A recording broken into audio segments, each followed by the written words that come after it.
Iba a casarme con Lara en la primavera del año siguiente. Ya habíamos enviado las invitaciones, reserva la fecha, reservado el salón de sus sueños. Una antigua mansión reformada en lo alto de una colina con ventanas de cristal de suelo, a techo y lámparas de araña de cristal colgando sobre mesas de madera maciza. Acordado los detalles con el catering, con los músicos, el equipo de filmación que ella había elegido porque habían grabado la boda de una bloguera a la que ella adoraba y con la que, en secreto, siempre se comparaba. Todo planeado milimétricamente por los dos, pero sobre todo por ella, que quería una ceremonia lo más parecida posible a un cuento de hadas, algo que compensara la infancia emocionalmente fría que había tenido en casa de sus padres, Marcelo e Yolanda, que siempre le habían dejado muy claro, con miradas y silencios, que pensaban que se estaba rebajando al casarse conmigo, un gerente de marketing en una empresa mediana, hijo de un dependiente y una costurera jubilada, alguien sin un apellido importante, sin casa propia, sin herencia, sin contactos influyentes, alguien que, según ellos, no podía darle a su hija la vida que se merecía. Y todo eso era algo que yo ya sabía desde la primera cena que tuve con ellos, cuando su padre comentó que esperaba que yo ganara bien para poder mantener los caprichos de Lara, y su madre sonrió sin sonreír, y dijo que el matrimonio también era una inversión. Pero Lara, en ese momento, me defendía, me apretaba la mano bajo la mesa. Decía que no le importaba, que solo quería a alguien que la hiciera feliz, alguien que la respetara, que la viera. Y yo le creí, invertí, planeé, soñé con ella, aun sabiendo que el apoyo de su familia a ese matrimonio era más una concesión superficial que una aceptación real. Y todo se derrumbó un sábado lluvioso, cuando ella entró en nuestro apartamento con los ojos húmedos y dijo que necesitaba hablar. Yo ya presentía que algo venía. El aire se volvió pesado. El tiempo pareció detenerse. Ella dijo que sus padres estaban muy preocupados, que pensaban que se estaba precipitando, que no creían que yo fuera la pareja ideal para ella. ¿Qué tal? ¿Ves? Deberíamos tomarnos un tiempo para reflexionar, que necesitaba pensar, evaluar, respirar, usando palabras como espacio y reequilibrio, como si lo que estábamos construyendo fuera un desequilibrio, un error de cálculo, un tropiezo emocional, y yo, en ese momento, sentí un dolor tan sordo que solo pude responder con calma. Entiendo, necesitas tiempo, entonces tómate el tiempo que necesites. Y ella pareció sorprendida, como si esperara que gritara, que me desesperara, que le suplicara. Pero solo asentí. Me levanté, me acerqué a la ventana y me quedé mirando las gruesas gotas de lluvia correr por el cristal, mientras ella cogía algunas de sus cosas, dejaba el anillo sobre la encimera de la cocina y se marchaba sin mirar atrás. Y una hora después, en medio del aturdimiento y la confusión, algo dentro de mí se encendió, una sensación gélida y meticulosa, una voz baja que me decía: comprueba las cosas. Y entonces entré en la página web del salón de eventos que habíamos contratado, y, para mi sorpresa, al intentar iniciar sesión en nuestra área de clientes, vi que el contrato había sido cancelado 2 días antes de aquella conversación, lo que significaba que ella ya había tomado la decisión de terminar antes de hablar conmigo, que aquel tiempo era solo una excusa, una puesta en escena, un disfraz para que ella saliera como la sensata, la ponderada, la víctima del destino, y no la persona que me abandonó por las opiniones de sus padres, y eso me corroyó. Entré en nuestra cuenta, conjunta, aquella en la que había depositado mis 30,000 reales, fruto de años de ahorro, bonificaciones, horas extras, y vi que la cuenta, antes con 60,000, ahora tenía 50, lo que significaba que los 10,000 del primer depósito para la sala de eventos habían desaparecido, la mitad mía, la mitad suya, quedando allí,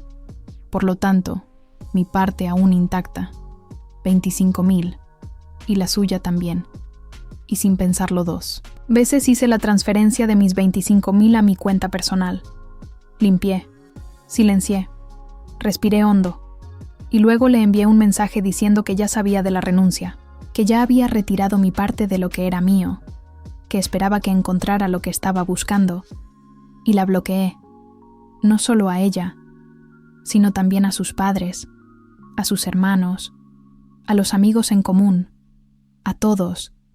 y durante una semana reinó el silencio, hasta que, como era de esperar, comenzaron las reacciones. Un número desconocido me llamó,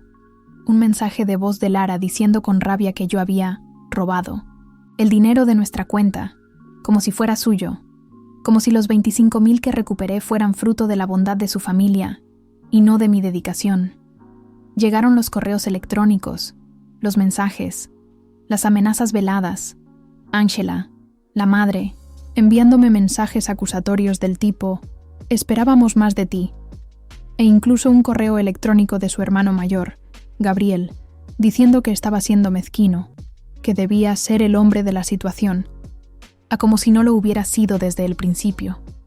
como si yo fuera el culpable de que ella hubiera dado marcha atrás por influencia de sus padres, como si tuviera que pagar todos los gastos que ella había hecho después de haberlo cancelado todo sin avisarme. Vestidos, flores, músicos, ensayos fotográficos, alegando que eran compromisos asumidos por los dos. Y yo, con todo guardado,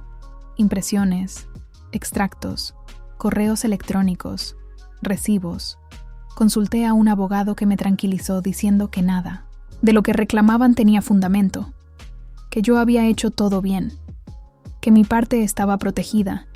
y que cualquier intento de demandarme sería fácilmente desestimado. Y fue entonces cuando Lara decidió volver a llamarme, en un arrebato dramático, diciendo que estaba en deuda, que los proveedores estaban cobrando, que sus padres estaban furiosos, que yo la había dejado en la estacada.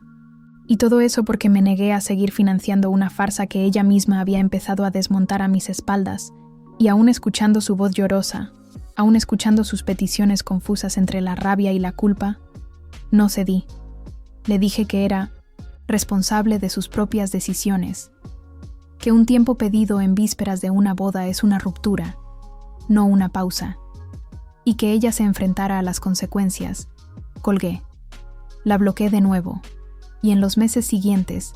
vinieron intentos de reconciliación, camuflados, mensajes enviados por terceros, encuentros casuales, organizados por conocidos, peticiones de conversación, todo denegado, todo ignorado, hasta que empezaron a circular mensajes indirectos en las redes sociales, frases sueltas de tristeza, de decepción, de traición, de una historia que no funcionó, hasta que su mejor amiga, Paula, me escribió un mensaje diciendo que al menos debería devolverle el anillo, como si eso fuera la mayor injusticia, como si eso valiera más que los 4 años de entrega. Y yo, en silencio, seguí, trabajando, rehaciéndome, centrándome en mi vida,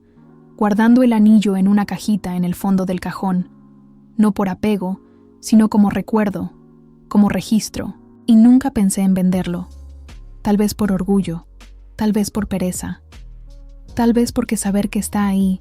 me recuerda que hay trampas que solo se perciben cuando ya has caído, hasta que,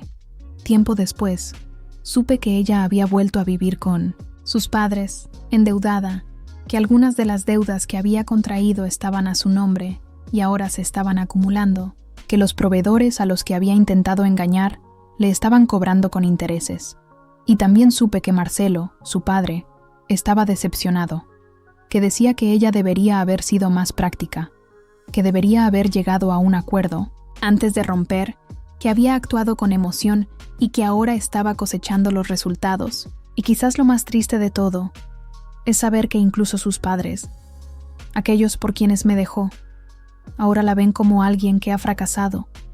y que todo lo que hizo para complacerlos solo sirvió para aumentar la distancia entre ellos. Y a veces pienso en cómo habría sido diferente si hubiera decidido quedarse, si hubiera afrontado la mirada crítica de su familia y se hubiera casado conmigo a pesar de todo. Pero ese pensamiento pronto se desvanece, porque no fue eso lo que ella eligió. Y la verdad es que cuando alguien necesita tiempo para decidir si te quiere, La respuesta ya está dada. Y hoy, más maduro, más centrado, sin grandes impulsos, sigo con mi vida con tranquilidad, sin grandes cicatrices visibles, pero con las lecciones bien grabadas en la memoria. Y si algún día alguien me pregunta qué pasó con la mujer con la que casi me caso, solo diré que ella me dijo que no era suficiente y que acabó descubriendo que la ausencia de mi apoyo tenía un precio más alto de lo que imaginaba, y que, de todas las pérdidas, la más difícil de recuperar es la confianza de quien ya te ha dado todo sin pedir nada a cambio,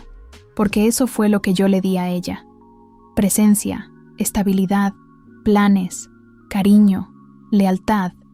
y todo eso fue cambiado por dudas sembradas por sus propios padres, y al final, la persona que no era suficiente fui yo hasta el momento en que dejé de financiar sus sueños, porque ahí, en esa ruptura, fue cuando se dio cuenta de que tal vez había cometido el mayor error de su vida. Pero como dicen, ciertas decisiones no tienen vuelta atrás, y por eso sigo firme, con la cabeza alta y con la certeza de que el amor no se suplica y el respeto no se negocia, y que a veces, por mucho que duela, lo mejor que podemos hacer es salir de la vida de alguien antes de que nos destruya por completo, con sus inseguridades, disfrazadas de prudencia, porque amar a alguien que tiene miedo de que no sea suficiente es como construir una casa en lo alto de un acantilado, bonita a primera vista, pero siempre a punto de derrumbarse,